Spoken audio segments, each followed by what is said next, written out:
This is Actualize Freedom, straight talk on growing clicks and conversions on Amazon FBA from people doing it every day. Now here's your host, digital marketing acrobat, Danny Kenji Carlson.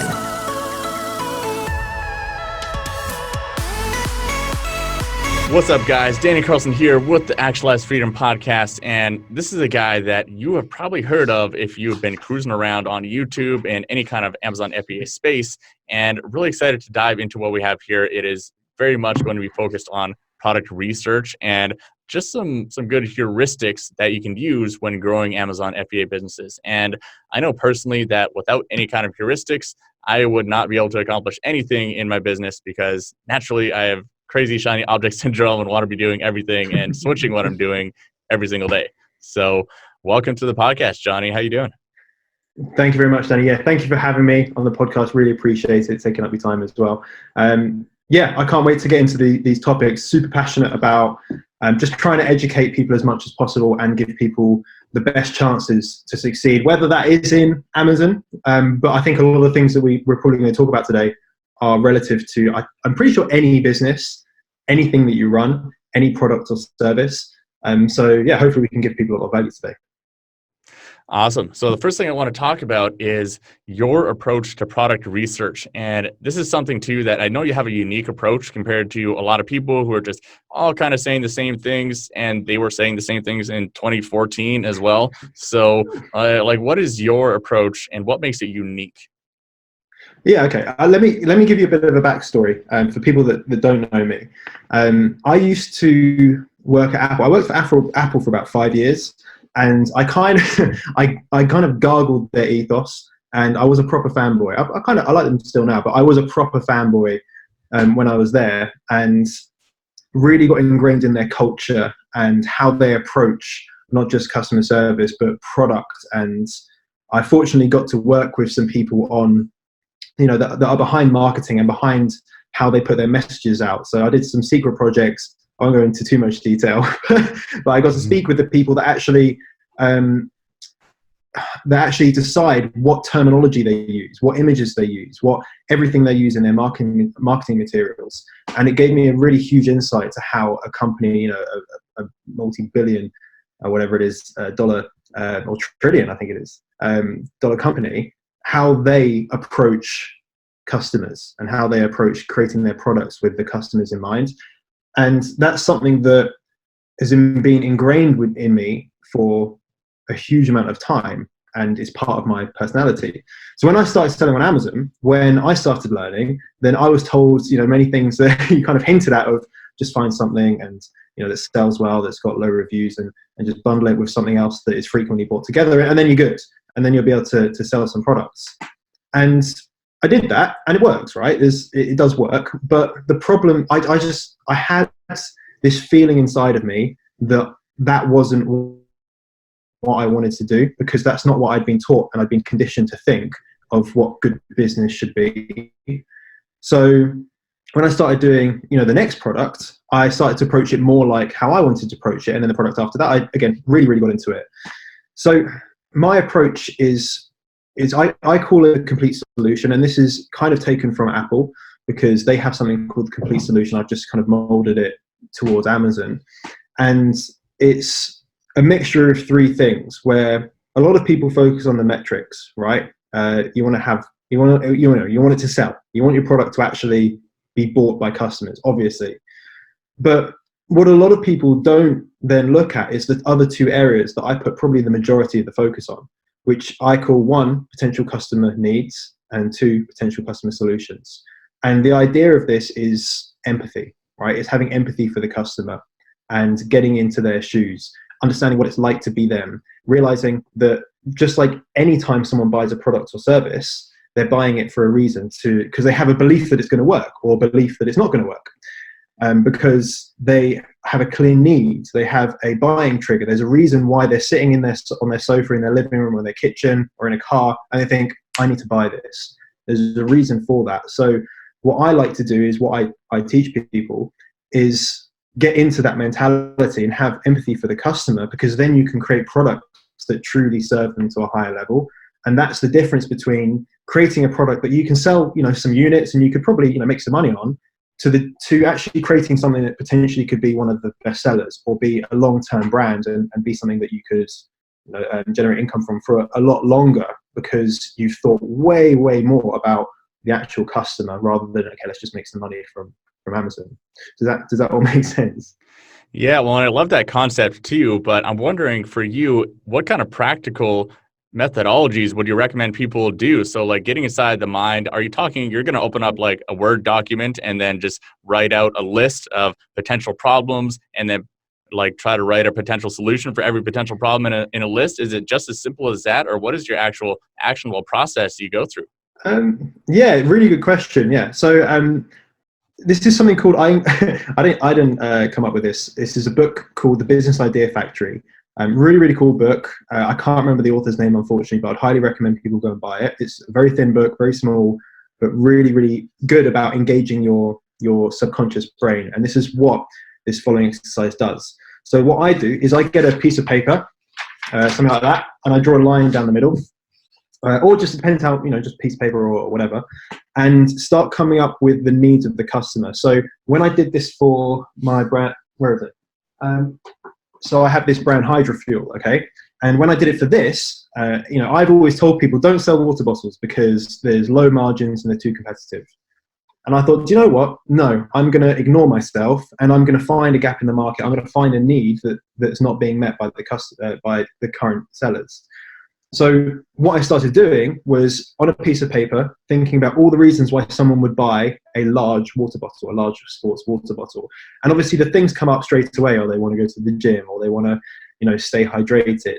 But then as you start coming up with more ideas, you need to be fairly flexible with this and think, okay, well, I'm just going to come up with 20 ideas and 19 of them might be rubbish. And then I'm going to have a break. I'm going to come back to it the next day or after you've had lunch. Then I'm going to write down another 20 ideas and then another 20 ideas until you have 100 of these like potential needs.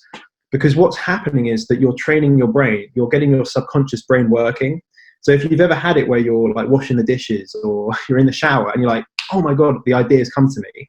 It's because your brain's been working on the problem in the background. It's like your subconscious brain can work so much faster than your conscious brain. And then eventually when it gets an idea, it pushes it forward and goes, there's the answer you've been looking for. And this happened for me when I've been doing these like exercises again and again and again, thinking, okay, where's the gap in the market? Where's the need that's not being met? And eventually I was just down the road at a coffee shop where I go to quite a lot.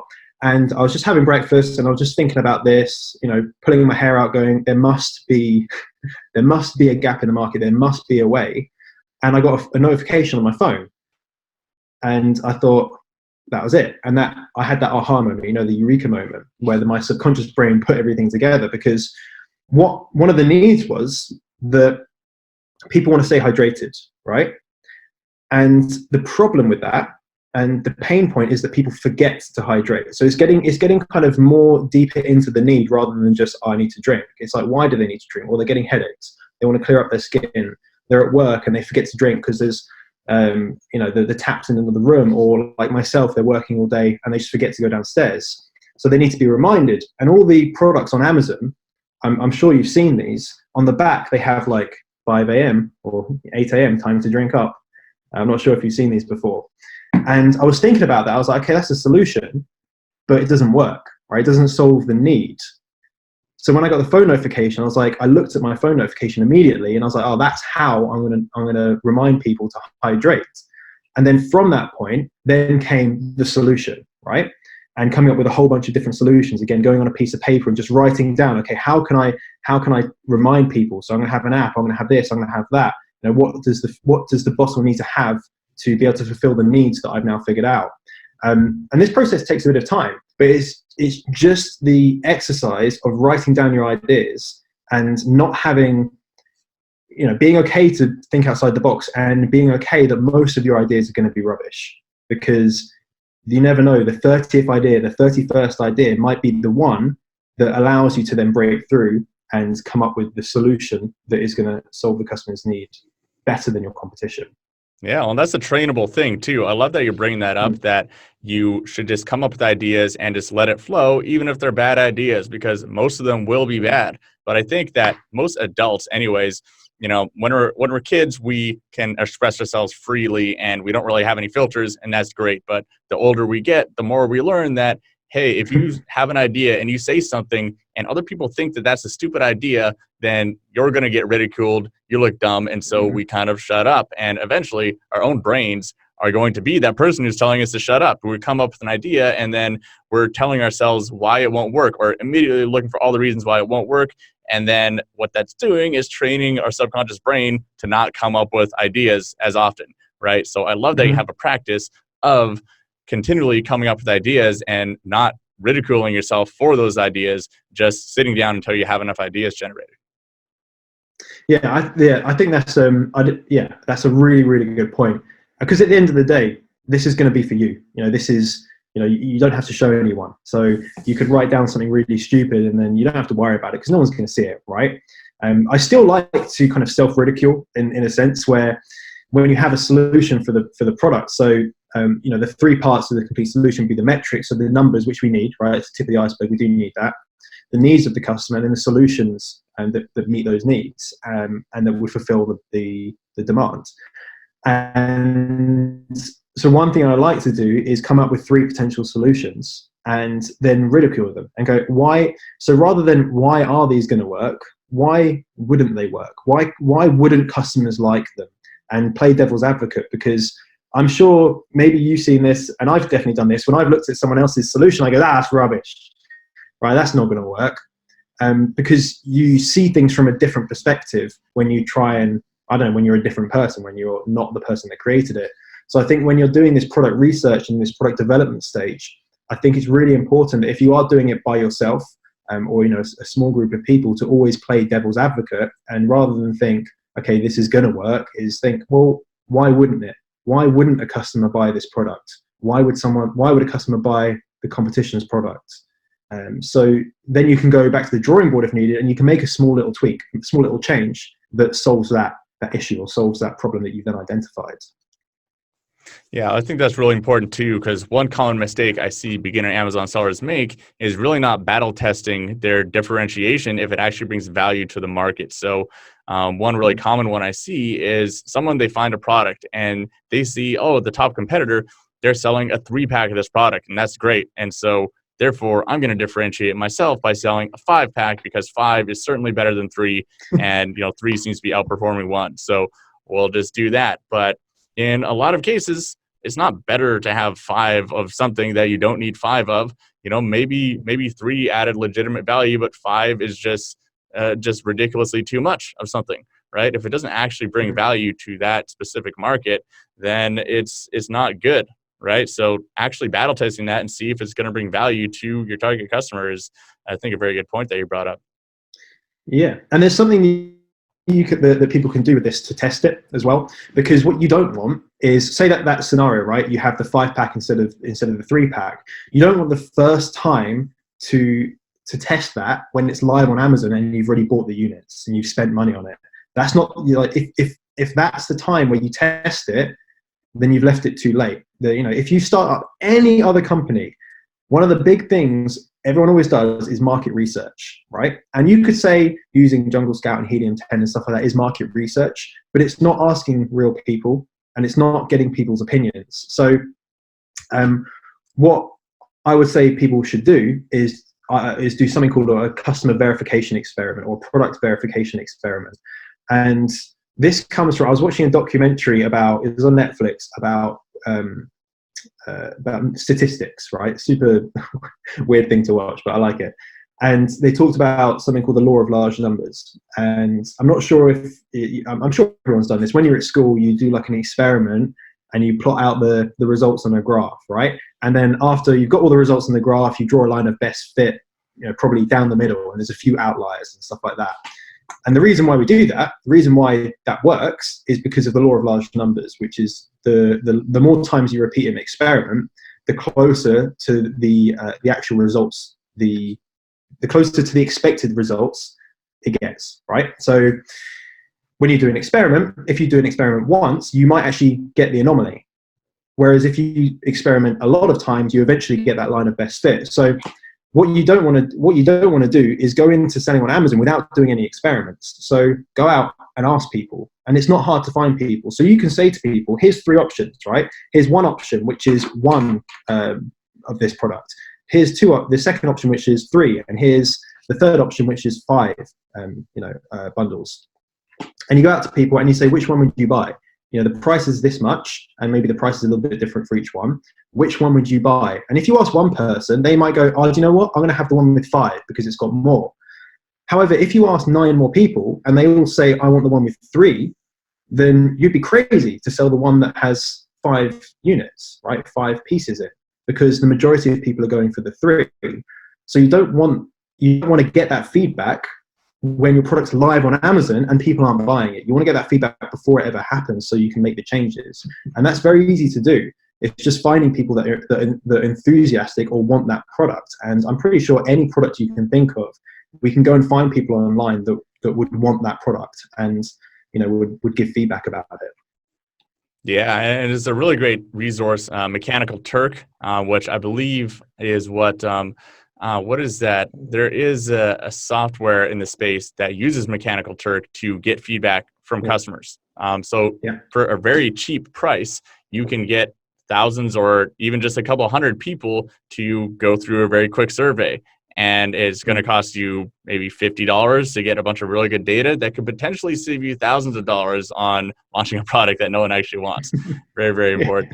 And I'm really curious to hear, Jonny, what are some of the other tips you recommend when it comes to product research? Because obviously this is a very intense subject that you could go on for as long as you want, I'm sure. But what is another really core fundamental piece that you think a lot of people aren't really doing correctly?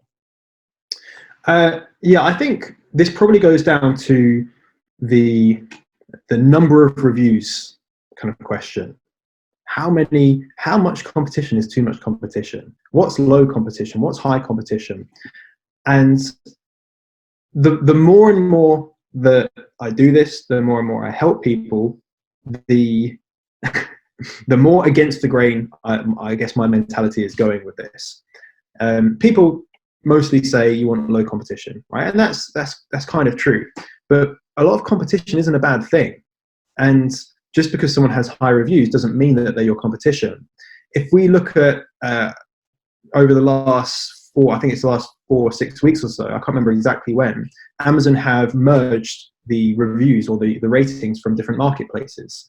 So, for example, in the UK, if there's a seller that has that same product in Germany and they had, let's say, 1,000 reviews, but they only had 100 reviews on their UK listing, now on their UK listing, it shows 1,100 ratings, whereas before it would show 100 reviews. And that means that a lot of the competition or the perceived competition has gone up very, very quickly. But the product's still the same. The product's still exactly the same. So how can we compete? And we compete by doing the product research. We compete by finding that gap in the market. And we compete by creating something that's better than the competition. So the more I think about competition, the more I kind of see it in practice, the more actually I'm not that concerned about it. And as long as you approach your products and you approach your business with that in mind, if there is more competition, you can push through. And I've seen this quite a few times where quite a lot of my clients have gone for high competitive markets. They've just done it really well and had a mechanism to get a lot of reviews very quickly. And they've absolutely smashed it. They've done incredibly well. I know the US is a very different marketplace with, like 10 times more competition than the UK. But I think that's one thing that people don't need to be so scared about. They don't need to be so scared about if someone has a lot of reviews, because actually it's very easy to overcome. It's not hard to get a whole bunch of reviews very quickly if you put focus on it and if you put a lot of attention into that part of your business. So I think that's one thing I would say to tell people to just expand their thinking around. Make sure there's demand for the product. The demand is the most important thing. If no one's buying it, then there's no point doing it, right? That's the most important thing. But there's always a way around the competition question of how much competition is too much. There's always a way. And that's why I did this product, is because I wanted to take something that was super competitive and show people that even when there's something super competitive, there's still a gap in the market. And if you can if you can meet that competition and you can somehow skirt around it, then you have a business, right? So yeah. I love that. Yeah. And another way that I know you like to talk about is how to really clearly and effectively communicate the key benefits and the key pieces of information about that product, right? Because in e-commerce, you have a very limited piece of the customer's attention to convert them to a sale, or they can very easily click onto someone else's listing on the search results page, or even on your own page. Something like 27 other products show up on all of your product listing pages, right? So if you're not just very clearly and concisely communicating that information to customers, they're out of there. So what do you recommend people do, and what should they focus on to really get that across to customers and convert them? Yeah, it's worse than that though. It's worse than that. You're saying about all the different options that they have on Amazon, but they've got a whole nother life that they're living with their TV on. They might be in their car. They might be listening to music or at the gym. There's so many things that are trying to get our customers' attention. How the hell are we supposed to communicate the features and benefits to that customer within literally a few split seconds? If you've seen someone on Tinder, right, or scrolling through Netflix and looking at different things to watch, or swiping through different people. I saw this with a friend, and I saw him swiping through Tinder, and it was like 3 swipes a second. And I was like, oh my God, I'd never used Tinder, and I was like, oh my God, how can you make these decisions? And what I started looking into is attentional theory. So something called Posner's attentional theory, and how we give attention to things and how we ignore things, but we still attend to them in some sense. Our brain can make incredibly fast decisions, incredibly quick decisions about if something's worth our time or worth our attention. And we don't know this is happening. It's all subconscious. And this exact same thing happens on Amazon, from when someone types in search term to see those lists of results, to when they click on your listing and they scroll through your pictures. People scroll through. Next time you do it, if anyone's listening, just think to yourself, how quick am I scrolling through these photos? And what you'll find is you're probably going through one every second or so, maybe 1.5, 2 seconds. That is not a lot of time to be able to communicate the features and benefits to someone. So one of the biggest things I see people do wrong is their images. They've launched a product on Amazon, they've put so much work into the actual product, they've learned about PPC, they've got loads of reviews, but their images are just they're sucking the sales out of their products. And it's because they're not able to communicate efficiently with clarity.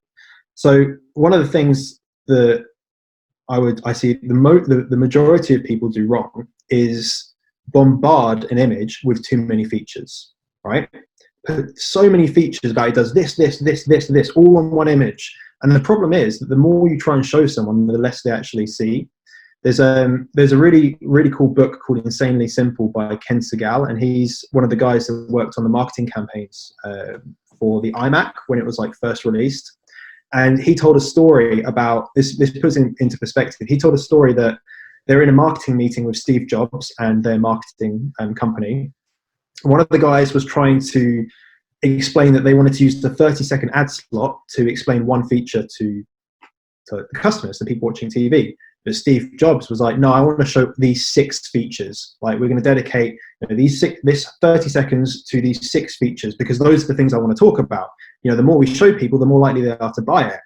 The marketing team were like, no. We want to show them one thing. And the argument went on for 20, 30 minutes. And then basically this guy just got annoyed. I think his name was Lee, but don't quote me on that. And he just scrunched up 6 pieces of paper from his notepad, stood up, and then just said catch, threw them all at Steve Jobs. And obviously he didn't catch any, right? Because he's trying to look at all these pieces of paper at once. They all just hit him. They fell down and he didn't catch any at all. And this guy said, that's a bad ad. He then got one ball, one scrunched up piece of paper, and said catch, threw it. Steve caught it and then threw it back. And he said, that's a good ad. And this is the way I like to think about images on Amazon, or any marketing materials really, is that you're trying to throw one ball rather than 6. You want someone to actually catch that feature that you're trying to throw to them and understand it and be able to throw it back, rather than trying to throw loads of things at them saying, look how good we are, look how amazing we are, because what's going to happen is that they literally are just not going to see it. There's going to be too much on the screen and they'll just scroll past. And so what I try and tell people is, you have your hero image, your first image, where you're trying to show what the product comes with to get a click, right? If you don't have a good click-through rate, then you're not going to sell any products. Your PPC will be rubbish, and it has all those knock-on effects. But take your first, the next 5 photos and dedicate one feature to each photo, but make sure that you communicate that feature really clearly so that the heading is clear. If someone looks at the heading, they look at maybe a bullet point and they look at the picture, either one of those things, they'll understand exactly what the feature is. So if they look at the picture and they don't read it, they understand what it is. If they look at the writing, but they don't look at the picture, they understand what it is, etc. So when they scroll through every picture every second, they can literally pick up on the 5 features you're trying to communicate, and they're far more likely to buy your product because they understand what it is. We know that a confused customer doesn't buy. So if we can help give them clarity about what our product is, then they're more likely to buy our product than our competition's product that is trying to bombard them with all these things, right? Yeah, and that's one of the biggest mistakes that I see on our clients' listings as well, is just especially putting way too much text on an image. And you got to think as well, if it's not easily readable on a small mobile screen, how can you expect anyone to actually read the text that's on the image? So if someone's shopping on the mobile app and they click to zoom in so it fills up the entire screen, and then they have to pinch to zoom in more to read around the entire image, you can guarantee almost no one is actually reading what's on that image. And I think a lot of people forget too that visuals are a much more effective way to communicate things. So I wrote a blog post recently about the science behind images on Amazon, and it just compiled a bunch of research that went into the psychology behind images and kind of the neuroscience behind it. And the neuroscience says that we can comprehend about 30,000 words per minute worth of information from an image, as opposed to my reading speed is about 400 words per minute. So you do the math on that of just how much information you can get, because think about it this way. Our brains evolved for, the past millions of years as, whatever was the pre-Homo sapien, to be able to visually process massive amounts of information, and that means something to our brain. But language is fairly new. It's in the several thousands of years, and especially written language, right? So just using images to communicate things can have a lot of information easily communicated, like the size, like a model's holding the product. Immediately you can tell how big it is compared to the model relatively. You can tell so many different things just from an image without any need for a million logos and icons and text. Totally. Yeah. If you say to me, how long is 12 centimeters? I'm going to be like, I don't know. But if you have something in your hand, you're like, oh, okay, that's like that. I know how big that is. It's just intuitive. That's a really, really good point. Images, that age-old saying of image tells 1,000 words. How many words you said? It was 30,000 or something. 30,000 per minute. I mean, yeah. And I've been taking a speed reading course and I can still only read 400 words per minute. So, I mean, it's crazy to me. Yeah, you're right. I think that's where a lot of people that have products that they think are failing or they think they're doing badly, as soon as they make these changes with their images, then literally suddenly it can be as literal as overnight, their sales can just go up. And they think, oh my God, this is magic. But it's not magic. It's just human nature, right? It's just, if you can create something that is able to communicate with another human being in a better way than other people, you're going to make the sale. People are going to buy your product, and people don't know why. The customer doesn't know why. They think, oh, it must be a better product. But it's because they understand it more. It's because they've been able to be communicated to properly so that they can make the right buying decision.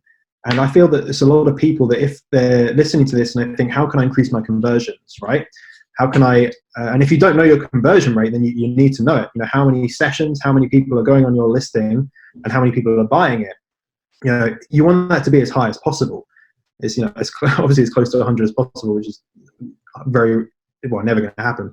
But you want, even if it's 10% and you can get that to 20%, right? That may sound like a big difference, it's a double difference, but that will mean a huge difference in your conversion for things like your PPC and just the general profitability of your product. And once you get it to that point, you can push it even further. the main thing is, if you can sort out your images, that's why someone buys your product. They look at your first image. If they don't like your first image, they're not clicking on it at all. If they go through and they don't understand what your product is, and they don't know why, it's subconscious, then they may not even look at the price, or they won't look at the reviews. They're certainly never going to look at the description, like most of the time, unless it's like a technical product. So it's our job to be able to, or it's our job to make it as easy as possible for customers to make that buying decision, and we'll be rewarded in turn with a better business. Yeah, and what do you think about, there's a concept that I talk about often in my triple optimized Amazon listing methodology that I like to call key info optimization. So essentially the optimization of figuring out what is the most important information about a product that a customer would need to know in order to make the sale, and then optimizing that in the correct place of the listing. Do you have a specific process for identifying like what is the most key piece of information about this product, and so I can identify and put it in the most important places of the listing? Yeah, I do a couple of things for that. So I have something called the functional design formula, and the way that I look at images is they should be functional, right? And we're talking about serving a purpose. The function is buy the product, right? That's the function of the photos. So we want to create them with functionality in mind. And it's a lot of the stuff that we're talking about. The first thing I do, I try and keep it as simple as possible, right? And literally write down, okay, image 1, image 2, image 3, image 4, and going down, and go, first of all, what's the features that I need to communicate? And try and think about this from the customer's point of view. But because hopefully you've done your product research with the customer in mind, this stuff should just come to you straight away, right? It should be stuff that you've researched before. What's the most important things about my product? And write down those features. Then it's trying to get the most functional order of those images. And one thing you can do is do these experiments again. And an example of this is before I launched the Hydrofuel brand, then, because it comes with an application, like a phone application. And that was one of the main things, because it's so different to the other sellers and it solves the need. I was like, okay, cool. So I'm going to put an image on there, I'm going to make it really good, and I'm going to stick it in my images. So I had a list of about 7 images, and I showed it to a few people, and I said, can you scroll through and spend no more than like 10 seconds scrolling through these photos, and then just tell me, and I just asked them to answer a few questions like, what is the product? What's the main feature? What's the main benefit? And all that sort of stuff. What did you think of it? And just do little questionnaires. And they were coming back to me and saying that it comes with this fruit infuser and it's, high quality, whatever. But they weren't saying to me, it comes with an app. And I was like, why? I put a lot of work into this. Why are they not telling me that it has this app, right? And it was the order of the image. It was the order of the images. I had that image last, right? It was my 6th or 7th image in this series of images, because I thought, it's like software, like ebook type thing. Let's stick it at the end. But what happens is that most people lose attention by the point that they get to those last images, right? So all I did is I conducted the same experiment, but moved that picture to the second image. And then all of a sudden the feedback was, it comes with, and it's all of it was based around this app. So what I think is really important to do is stress test, right? Test the order of your images and test the features, and ask real people and people that aren't in this Amazon space. I think that's really important, because as soon as you start asking people that like sell on Amazon, they look into it in too much detail. They start analyzing the photos, but actually what you want is someone to look at it as a customer, right? As a kind of like real human being, not like a little Amazon gremlin like we all are. And you'll get much better feedback. You'll just get much better feedback because it's real, right? It's real feedback. And it's exactly the same thing will happen on Amazon. The order of your images and what you're trying to communicate on each one is so, so important. And one tiny little change like that can obviously make a big difference. The thing is, of course, you can run split tests, and you can test one set of images for let's say 4 weeks, and then you could change one image, or you can move it around and test it for another 4 weeks. But wouldn't it be much better if you could just get that feedback before you ever launch the product? Because you're going to be able to succeed so much quicker than if you were to wait and do these tests. So for the actual images, when I design them, it's just a case of thinking. It's just thinking about, okay, what do my customers want? What are they not getting from the competition? Look at the reviews of other people and the complaints that they're telling about I wish it had this. And if yours does have that, then kind of stick it up the order a bit, put it closer to the front of those images, because it's going to get more attention from the customer. And if you have a standout feature from your competition that does set you apart, make sure people know about it and don't stick it at the end. And I'm not talking about ebooks and things like that, because generally they're not offering much value. But if there's a significant feature about the product, then make sure your customers know about it, and test it as well. Test it before the images ever make it to Amazon.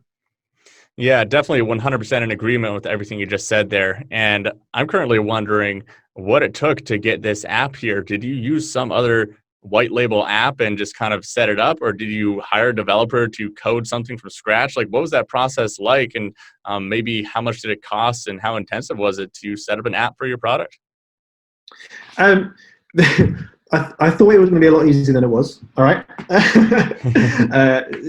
Extremely long-winded. So the whole process probably took about 6 months. And I didn't think it would take that long. I'd never created an app before, and I had no idea what I was doing. So I just got some help from someone I knew. They gave me a kind of a good deal on them project managing it. Unfortunately, I can't say exactly how much it was, but it was pretty cheap for what I was getting done. And the thing that I did is create 2 documents, right? The first document was the functionality. So just really going through a functionality brief of, this is exactly what every single screen does, every single button does, this is how they interact, and just plan it out. And obviously that took a while just to plan out what I wanted it to be like. I took a lot of influence from other apps that are already successful on the App Store. And the next thing was then creating a wireframe of just a template, right? Just really crude. Here's the home screen. Here's where I want, these buttons. Here's the side menu, and here's what I want there. Here's the copy. And I think it was like 9 screens or whatever it was. And then those just got sent off to some designers. They're all got through Upwork, quite cheap. I had to go through a few of them because we were just going for cheap. But eventually, and like, what kind of rate are we talking about? Well, hundreds of dollars, not thousands. So yeah, and hourly rate, just so people have an idea. I don't know necessarily the hourly rate, because I wasn't actually managing that process. I'd pay the bill at the end of the project. So I don't know the exactly hourly rate, but judging from the amount that was actually paid, it wasn't very much. I know roughly if you want some high quality app developed, you're probably looking about $25 an hour. Less than $10 an hour is probably going to be quite rubbish. But I think what we did with this one is that we did it on a project basis. And I think one of the key things is that I went to them with a really sturdy brief. There's no kind of, we need to add on this, we need to do this, or back and forth. It's, here's what I need. Here's all the materials, here's the assets you need, go and do it. It's not a particularly hard app. So yeah, in terms of the actual hourly rate, it's not something I actually know, to be honest, because I did it once and I was like, oh my God, I don't want to do that again. Way underestimated. In your brain, it sounds so easy and good. It's like, I'll pay a few developers on Upwork and they'll whip up an app and it'll be great and I'll sell it to my customers. But 6 months later, that's interesting. It's the problem is, right? The problem is that a lot of people, particularly because I was just going for like cheap people, right? People that would just lowball the price and say, can you do it for $50, right? Can you do it for $100, the whole thing? And people would be like, no, but they would then meet us somewhere. And that's generally my approach on Upwork, is I lowball people like horrendously. I want 3D renders from my product. Cool, I'll give you $30. And they're like, I'll do it for $50. I'm like, all right, good, we'll do it for $50. When really it's like a $300, $400, $500 thing. But you can find people that are really, really good. But we did go through probably like 3 developers that just said they could do it, but actually when it got down to the mechanics of the app and actually making it work, then they couldn't make it work. So all that work is then, all that time, more importantly, was just wasted. So I could have definitely made it quicker by paying people more upfront, or paying people that have proven to be better. But I was basically taking a punt on this app. I was like, I don't really know if it's going to work or not. So let me try and just get it nice and cheap and see what happens. But it did, of course, delay it. So it depends on on your goals, really. I know for maybe the same sort of app, if I was to go through a professional agency, it would probably cost upwards of, I don't know, like £5,000 to £8,000. So what, $10,000 or so. Definitely didn't pay anywhere near that, like nowhere near that. But I paid the price in time, unfortunately. Yeah, well, I think that's a really important trade-off that you're highlighting there, is that, yes, it is possible to build entire teams and complete really awesome projects based on like the 4-hour work week, just going and finding some virtual assistants, hiring them on Upwork or Virtual Staff Finder or any of these websites. But now you also need the skill set of being able to identify the good talent and managing that talent and training that talent. So especially if you're not an app developer, you have no tech background, actually, like you probably don't know how to communicate specifically to these developers. If they did something wrong, do you actually know how to identify that and how to fix that, right? It's a whole nother learning curve that is probably going to take you some time to figure out. In your case, 6 months, right? It was long. So when people ask me, I'm thinking about doing an app, and I was like, don't do an app unless it's like really required and it's going to make a huge difference. So for me, it does make a huge difference, and the cost per product is insignificant, right? It's almost nothing. It's under probably a penny per unit, like a cent per unit. So if there's a really important need for it, then absolutely go for it, because it's going to be a great selling point, because it's something you can monetize in the future as well. If it's a good app, then it could be a bigger business. But the other thing that you can do is you could just pair up with someone else that has an app on the App Store. And I've seen people do this now, where they said to me, like, I'm not going to do my own app, but I found an app that does what I want. So we just go, okay, just approach them. Say, we want to pair up with you and partner with you, and we want to promote your app to our customers. Maybe there's some kickback, maybe there's not. But the benefit for you is that it boosts the value of your product, or the perceived value of your product. And if you can work out a deal with that company where someone gets like a credit, or it obviously depends on the app, then it could be mutually beneficial for both people. So you don't have to develop an app to have an app, right?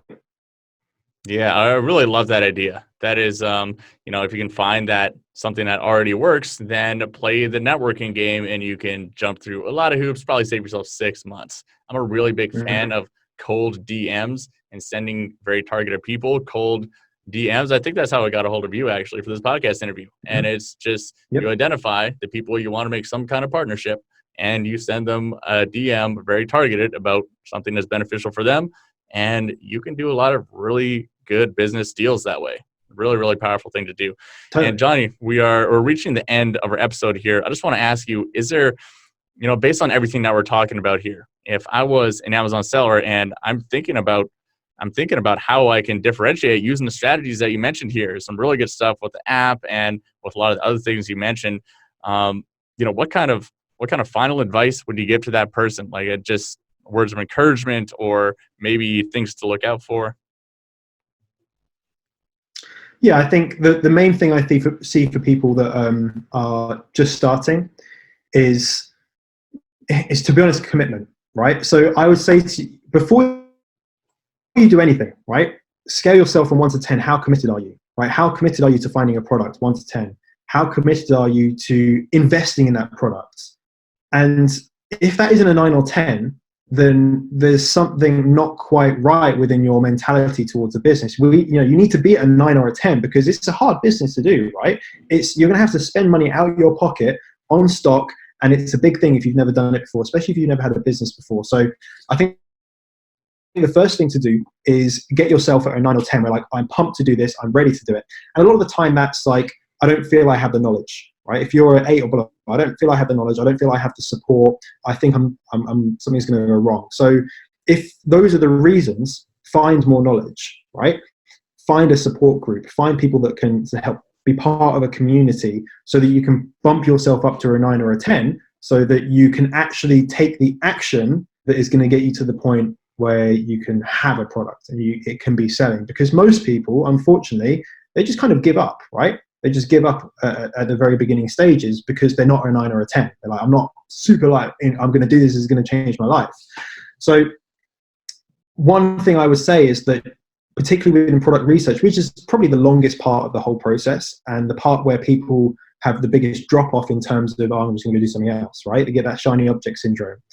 Is think about finding a product and developing it as a transformation, right? You're doing this business to try and transform your life. Most of the people that work with me, they're trying to, spend more time with their family, maybe go on more holidays, less time at work, or quit their job, right? It's not have a Lamborghini, it's not go in private jets, it's to have real things, right?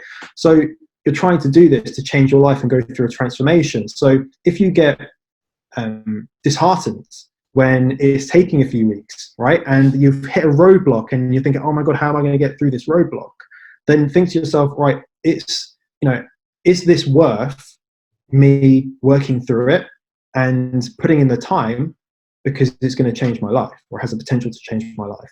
And I think once you really understand your why you're doing this, then that part where you get disheartened and you feel like quitting, then you can just reset, you can power through, understand why you're doing this, and pull yourself back up to a 9 or a 10. I'm super committed to do this. I'm going to go and do it. All the common denominators between people that I have like a 10K, whereas a 10K club and a 100K club for like my clients. The common denominator between all of them is that they just push forward. They continue to take action, even when times do get hard. Sometimes you have bad days, you have good days, but you just keep pushing forward and you keep taking action to the point where you succeed. So I think the real key, and one of the biggest reasons why people fail, is their mindset. It's not the clicking the buttons. It's not doing the research. It's the mindset behind it. So I think if you're at any stage in business at all, then just try and always center yourself to why you originally started in the first place, so you can always push forward and get that transformation that you've been looking for. I love it. That's a mic drop right there. Well, really thank you for your time, Jonny. It's been a really valuable episode. And I know this, especially for the people who are looking for new product research and new ways of looking at this, identifying good gaps in the market, this one has been a really valuable one. And if people want to reach out to you or learn more about what you do online, where's the best place for them to do so? Probably the best place is, to be honest, probably YouTube. If you just search Jonny Bradley, you'll come up there, obviously on socials. I have a book, so for people that, I have training courses and stuff like that, but I put a lot of the theory into a book that I wrote, and I put it here. It's called The One Product Strategy, and that covers my ethos. Everything we've talked about and more. It's the theory. It's not the how, it's the theory of why things work. So that's obviously one thing that people can do, which is very low cost. It's like $10 to get that delivered. But yeah, just YouTube is the best place. Awesome. And guys, if you're looking for any of the resources mentioned in this episode, you can find that at actualizefreedom.com with the show notes there. And if you haven't already, go leave us a review. I really made it easy for you guys. You guys can go to ratethispodcast.com/free. That is free for freedom. Ratethispodcast.com/free and leave us a review. Really appreciate it, guys. And for those of you who have been listening for a long time, you guys know that every time I get a review that's not 5 stars, I cry myself to sleep. So if you want me to cry myself to sleep tonight, then go leave a 3-star review or a 4-star review, or maybe even a 1-star review. But if it's a 5-star review, I feel good about myself and put a big smile on my face. So appreciate it, guys. Thank you for your time, Jonny, and go kick Thank you very much, Danny. Thank you very much for having me on. Appreciate it. For show notes and resources mentioned in this episode, visit kenjiroi.com.